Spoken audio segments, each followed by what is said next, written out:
Hello hello! Salut! On se retrouve cette semaine pour une vidéo un petit peu particulière puisqu'on a décidé de vous parler de nos démarches pour le PVT au Canada. Et vu que c'est la première fois qu'on est face caméra, on va commencer par se présenter et ensuite on verra pas à pas toutes les démarches pour le PVT. Moi c'est Benjamin, j'ai 30 ans, je suis né en Belgique et j'y ai vécu pendant à peu près 11 ans. Suite à ça, avec ma mère, on est parti sur l'île de la Réunion où j'ai vécu pendant 12 ans. À partir de là, j'ai étudié dans à peu près tous les domaines que je pouvais, donc le sport, la communication, le marketing, l'événementiel. Et comme à la Réunion, en fait, on ne peut pas vraiment continuer des longues études, je suis reparti en France métropolitaine. D'abord sur Reims pour continuer la communication, et ensuite à La Rochelle, où j'ai intégré une école de commerce qui s'appelle Subdeco. Au niveau de mes voyages, j'ai eu l'occasion de visiter une grande partie de l'Europe, à part l'Europe de l'Est, mais sinon tout le reste j'ai fait. Quand j'étais à La Réunion, nous, nos voyages scolaires, c'était pas partir aux Pays-Bas, mais plutôt en Afrique du Sud ou en Australie. Donc j'ai fait l'Afrique du Sud, les Seychelles, Madagascar, Maurice. Et je suis parti déjà 2 fois au Canada, une fois pour les études en échange universitaire et une fois pour un stage à Montréal. Et donc là, c'est ma 3e fois au Canada. Donc moi c'est Clara, j'ai 25 ans, je suis née juste ici, dans la banlieue parisienne, à Clichy plus exactement. Et en fait après mon bac ES, j'ai décidé de partir sur La Rochelle, en Charente-Maritime, pour commencer mes études. Donc j'ai fait un bachelor management du tourisme. En gros c'est une école de commerce où j'avais une spécialisation en tourisme. Et j'ai appris un petit peu tous les métiers qui gravitaient autour de ce domaine. Cette école elle m'aura surtout permis de repartir à l'étranger. J'ai eu l'occasion quand j'étais plus jeune de voyager un petit peu partout en Europe et essentiellement aux États-Unis. Et j'ai décidé, du coup, pendant mes stages de fin d'études, de partir une fois à Vancouver pour un stage de 4 mois dans une agence de voyage.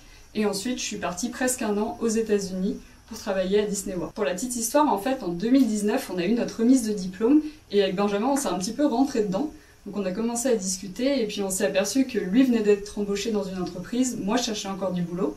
Du coup, il m'a proposé de postuler pour son entreprise, chose que j'ai faite et j'ai été prise. Donc on a tous les deux travaillé là-bas pendant 3 ans. 3 longues années en tant que chargé d'affaires. Et puis au fur et à mesure du temps et des mois, on s'est aperçu qu'on avait pas mal de choses en commun, dont une passion tous les deux pour le voyage. Donc on est parti dans les Pyrénées et à Biarritz pour voir si ça collait entre nous et si on était capable de voyager ensemble. Ça a réussi. Donc on a dit, bon allez c'est parti, il nous faut un plus gros projet. On a commencé à postuler pour le PVT Nouvelle-Zélande, qui était mon rêve ultime.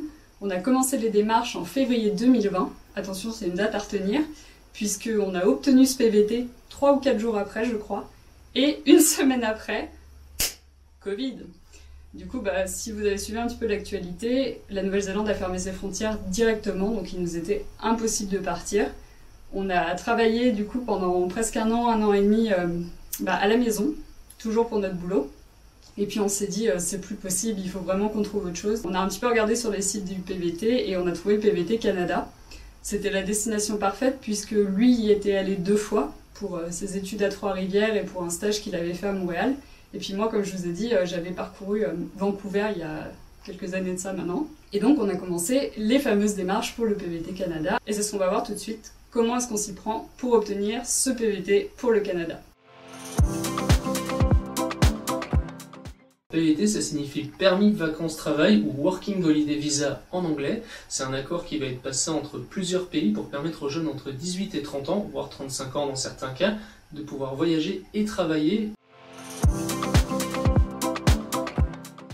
Donc la première condition, ça va être lié à ton âge. Il faut que tu aies entre 18 et 30 ans et en fonction des pays comme la France, jusqu'à 35 ans pour pouvoir prétendre au PVT. La deuxième condition, ça va être lié en fait à votre nationalité et à votre passeport. Il faut déjà que votre passeport ait signé les accords de PVT pour pouvoir partir.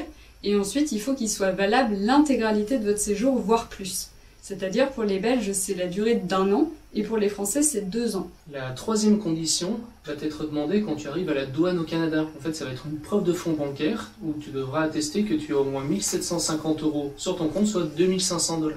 Donc pour eux, ça va être une sécurité pour savoir si tu peux subvenir à tes besoins pendant les premiers mois arrivés au Canada ou au cas où pouvoir prendre un billet retour dans ton pays d'origine. La 4e condition, ça va être lié au fait qu'il faut que vous n'ayez jamais eu de PVT validé pour le Canada dans le passé.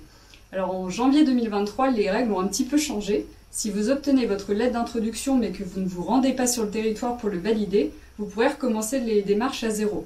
En revanche, si vous vous rendez sur le territoire et que vous validez à la douane votre PVT, il vous sera impossible en fait de refaire une demande malheureusement. La cinquième condition, encore une fois demandée à la douane, ça va être une assurance qui va couvrir l'entièreté de ton permis vacances-travail. Il y en a deux vraiment principales, ça va être Globe PVT et Chapka. Donc ça marche comme une assurance normale en France, tu vas chez le médecin, tu payes ta consultation et par contre là si tu veux être remboursé quand c'est en dessous de 500 $, tu vas devoir remplir un formulaire en ligne avec tous les documents nécessaires. Et par contre, si tu veux être remboursé quand c'est au-dessus de 500 $, tu dois envoyer un courrier. La sixième condition, et du coup la dernière, ça va être lié au fait qu'il faut que vous décrochiez votre place. Alors ça paraît très simple sur le papier, mais en fait le Canada c'est le seul PVT qui est fait sur tirage au sort. Ils ont un nombre de quotas par année par nationalité, et il faut que vous ayez la chance, en fait, comme à la loterie, de décrocher votre place. Donc voilà. Vous êtes prêts comme nous à partir en PVT, on va vous expliquer un petit peu du coup comment ça se passe et quelles sont les étapes du début à la fin pour décrocher votre place. Première étape, il va falloir soumettre votre candidature à ce qu'on appelle le programme EIC, Expérience Internationale Canada. En fait, le PVT, comme le stage COPS et les jeunes professionnels, fait partie de ce programme. Pour cela, rien de plus simple. En fait, il va falloir que vous alliez sur Internet, sur le site officiel du gouvernement qui s'appelle l'IRCC. On fait juste une petite pause pour parler d'arnaque, parce que malheureusement le PVT au Canada c'est celui qui en subit le plus. En fait il y a pas mal d'entreprises et d'individus qui vous contactent en vous proposant des sommes astronomiques comme 1000, 2000, 3000 $ pour pouvoir contourner le système et obtenir votre PVT plus rapidement. Il faut savoir qu'aucune de ces entreprises n'est légitime et ne vous procurera ce fameux PVT. En fait, hormis le site du gouvernement, personne ne pourra vous délivrer un PVT. Donc voilà, faites bien attention, si on vous contacte, si on vous envoie un mail en disant il faut payer tout de suite, tu vas avoir ton PVT, n'y allez pas, c'est juste de la grosse arnaque. Donc maintenant que c'est fait, tu vas pouvoir renseigner les premières informations telles que ton nom, ton prénom et aussi donner tes motivations. Donc pourquoi est-ce que tu vas au Canada? Est-ce que c'est pour travailler? Est-ce que c'est juste pour des vacances? Est-ce que c'est pour faire un stage ou des études? Tu vas pouvoir un petit peu donner ton profil et leur expliquer pourquoi tu as envie de venir au Canada. Donc une fois que tous les documents sont renseignés, tu vas pouvoir déposer ta candidature dans le bassin. Donc nous on l'a fait le 1er juillet 2021. Pour t'expliquer rapidement, le bassin c'est une sorte de tirage au sort qui a lieu environ toutes les semaines où le gouvernement donne des invitations à présenter des demandes. Ça veut dire qu'il t'envoie un mail et il met à jour ton profil en disant vous pouvez continuer les démarches. Et c'est là que le tirage au sort entre en jeu puisque tout le monde n'est pas tiré au sort. Et comme je disais, il y en a ça prend 1 mois, 2 mois, et il y en a ça prend des années. Je fais une petite aparté pour t'expliquer notre situation, puisque comme tu l'auras compris, nous on est partis pendant la période Covid. Et en fait, à ce moment-là, ils ont enlevé le tirage au sort, et pour pouvoir recevoir une invitation, il fallait que tu aies une promesse d'embauche. Donc nous, on a passé des entretiens à distance, Benjamin le 29 juillet et moi le 2 août, et on a reçu en fait notre promesse d'embauche. On a envoyé un mail à l'IRCC en disant c'est bon, on a un contrat, et eux nous ont renvoyé le 6 août notre invitation à présenter une demande. Si tu as eu la chance d'être tiré au sort, tu recevras un email et une alerte sur ton compte IRCC qui s'appellera « Invitation à présenter une demande ». À partir de là, tu auras 10 jours pour accepter cette invitation et ensuite tu auras 20 jours pour compléter les différents formulaires demandés. Attention, ça ne signifie pas que tu auras ton PVT, c'est juste une première étape qui va te permettre de poursuivre tout le reste des démarches. Donc au niveau des formulaires à remplir, il va y avoir tes renseignements personnels, donc nom, prénom, âge, adresse. Ensuite, tu vas avoir un document sur la famille aussi à remplir. Le nom s'affiche ici, parce que j'arrive pas à le retenir. Il faut transmettre un CV complet et des photos d'identité au format canadien. Il faut également une photocopie de ton passeport avec toutes les pages où figurent des tampons et des visas des pays que tu as visités. Donc en fonction de ton profil, on peut te demander des documents supplémentaires, comme ton casier judiciaire français ou étranger si tu as passé plus de 6 mois dans un autre pays, et également une visite médicale. Et enfin, il faudra payer les frais de dossier, soit 341 $ ou 210 €. De notre côté, on a rempli et payé tout ce qu'il fallait le 7 août 2021. Dans les 24 heures qui suivent du coup la soumission de tous tes documents, tu vas recevoir une lettre d'instruction pour effectuer ta biométrie. Qu'est-ce que c'est que la biométrie? La biométrie, en fait, c'est la prise de tes empreintes digitales. Attention, le passeport biométrique n'est pas les empreintes biométriques. Il faut faire la différence un petit peu entre les deux. Donc pour ma part, j'ai reçu ma lettre biométrique le 8 août et Benjamin le 9. Et ensuite, tu as 30 jours pour le renvoyer. Donc ce que tu vas faire, tu vas aller sur le site VFS Global pour prendre rendez-vous. À savoir, en France, il n'y a que 2 sites qui le font, un sur Paris et un sur Lyon. Une fois que tu as pris ton rendez-vous, comment ça va se passer? Le jour J, tu vas sur le site. Donc nous, on a fait La Rochelle-Paris, Paris-La Rochelle dans la même journée, pour un rendez-vous qui en vrai dure 5 minutes. Tu arrives, tu présentes ton passeport et ta lettre d'instruction pour la biométrie. On te met dans une petite salle où on prend tes empreintes digitales sur une machine, une petite photo et c'est fini. À la fin du rendez-vous, on va te donner un petit papier pour prouver que tu as bien pris tes empreintes biométriques. Et en fait, ce petit papier, il est valable 10 ans, donc il faut surtout pas le perdre. À savoir aussi, c'est eux qui vont envoyer tous les documents que tu viens faire directement sur ton profil IRCC, enfin, directement au gouvernement. Donc là, à partir de ce moment-là, toi, tu n'as plus rien à faire. Une fois tous les documents remplis et la biométrie effectuée, tu vas devoir attendre ta lettre d'introduction ou LI. Il s'agit d'un visa temporaire qui va te permettre d'accéder aux douanes canadiennes. À partir de là, tu recevras donc ton PVT Canada. Il sera alors valide 1 an ou 2 ans selon ta nationalité, 1 an pour les Belges, 2 ans pour les Français. Pour ma part, j'ai reçu ma lettre d'introduction le 7 octobre 2021.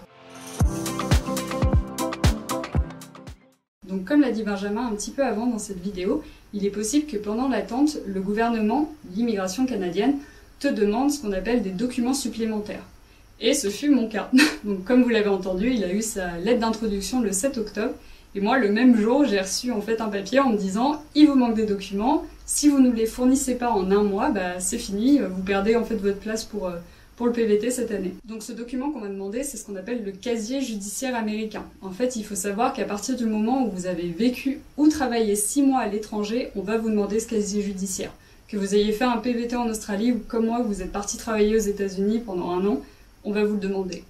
Je m'étais un petit peu renseignée sur internet pour voir comment ça marche, mais j'ai pas trouvé grand chose et ça a été plutôt une vraie cata. Du coup, je vais vous expliquer mon expérience et qu'est-ce que j'ai dû faire pour récupérer mon casier judiciaire. Donc pour pouvoir récupérer votre casier judiciaire américain, il va falloir que vous vous rendiez directement sur le site internet du FBI. Alors ça paraît super beau comme ça, on se croirait dans les experts Miami, mais c'est une vraie galère. En fait, on va devoir récupérer ce qu'on appelle l'Identity History Summary. C'est une sorte d'histogramme par rapport à ce que vous avez fait aux États-Unis. Si vous avez commis un crime ou pas, c'est ce qu'on va essayer de voir. Donc une fois que vous êtes sur le site, qui s'affiche juste ici, vous allez pouvoir remplir votre nom, votre prénom, les dates à laquelle vous avez été aux États-Unis et pourquoi. Enfin, c'est un petit peu savoir ce que vous avez fait et qui vous êtes. Et ensuite, il faudra payer environ 15 € pour pouvoir en fait envoyer votre dossier. Une fois que c'est fait, que vous avez rempli votre dossier, que vous avez payé les 15 €, vous allez voir votre dossier va passer en incomplet. En fait, tant qu'ils n'auront pas vos empreintes digitales, ils ne pourront pas valider votre dossier. Ce qui se passe par la suite, c'est que vous devez imprimer le formulaire du coup qui s'affiche juste ici. Donc vous verrez, c'est une page blanche avec de la place pour mettre vos 10 doigts. Et ensuite, vous devez prendre à l'aide d'encre noire vos empreintes digitales. J'avais vu sur internet qu'il était possible de le faire soit en mairie, soit en commissariat, mais malheureusement, à Saintes ou du moins en Charente-Maritime, ça a été une galère sans nom. En fait, ils nous ont tous refusé en disant que c'était pas possible de le faire, que c'était des données trop personnelles, ou alors il y en a beaucoup qui confondaient avec justement les données biométriques. Attention, ça n'a rien à voir. Donc ce qu'on a fait, vu qu'on trouvait personne pour prendre mes empreintes, on a été dans une librairie, on a acheté un encrier noir, et puis on les a fait par nous-mêmes. C'est une vraie galère et t'en fous partout. Et puis on s'est rendu ensuite à la mairie de La Rochelle, sans rendez-vous, sans rien, on est tombé sur une petite madame super qui nous a mis le tampon. Le truc à savoir, c'est qu'il va vous falloir ce tampon pour prouver que vous avez bien fait ça dans une institution française, que c'est pas du délit et que c'est bien vos empreintes. Ce que je vous conseille, c'est de le faire en plusieurs exemplaires parce que le premier que j'avais envoyé, je l'ai fait en un unique exemplaire et il m'est revenu en disant qu'ils n'arrivaient pas à le lire, donc ils ont annulé mon dossier et j'ai dû tout recommencer et repayer. À savoir qu'en plus, pour être acheminé de la poste française à la poste américaine, ça met entre 2 et 4 semaines. Donc vous voyez, vous avez qu'un mois pour le soumettre, c'est un petit peu compliqué. Heureusement, j'avais anticipé la demande parce que j'avais vu qu'ils me le demanderaient. Donc ce qui se passe, on l'a bien fait, on a eu le tampon, on a tout envoyé, j'ai attendu 2 semaines et puis j'ai reçu par email mon certificat de police américain et 2 semaines après, je l'ai reçu dans ma boîte aux lettres pour l'avoir avec moi le jour de la douane. Donc voilà un petit peu comment ça se passe pour les empreintes, surtout anticipez. Si vous savez que vous avez vécu à l'étranger ou vous avez travaillé à l'étranger plus de 6 mois, faites-le tout de suite. Une fois que j'avais du coup mon certificat de police américain, je suis retournée sur mon profil IRCC, j'ai téléchargé la pièce jointe et puis je l'aurais envoyé. Et si vous avez de la chance comme moi, 3 jours après, je recevais aussi ma LI. Donc je l'ai eu le 25 octobre 2021, soit 3 semaines après Benjamin. Ça y est, tu as ta LI. À savoir, à partir de maintenant, tu as 1 an pour te rendre sur le territoire canadien et l'activer. On arrive à la fin de cette vidéo et on espère que celle-ci aura pu t'aiguiller dans tes démarches pour le PVT. N'hésite pas si tu as aimé la vidéo à laisser un petit pouce et puis à t'abonner. Tu peux aussi nous retrouver sur nos différents réseaux sociaux comme Instagram, Facebook ou bien directement sur notre blog de voyage autourdunmonde.com. Sur celui-ci, tu peux aller dans la partie Bon Plan Canada où on décrit vraiment tout le processus pour obtenir le PVT Canada. Sur ce, d'ici là, on vous dit à très vite pour de nouvelles aventures. Bye bye. Bye bye.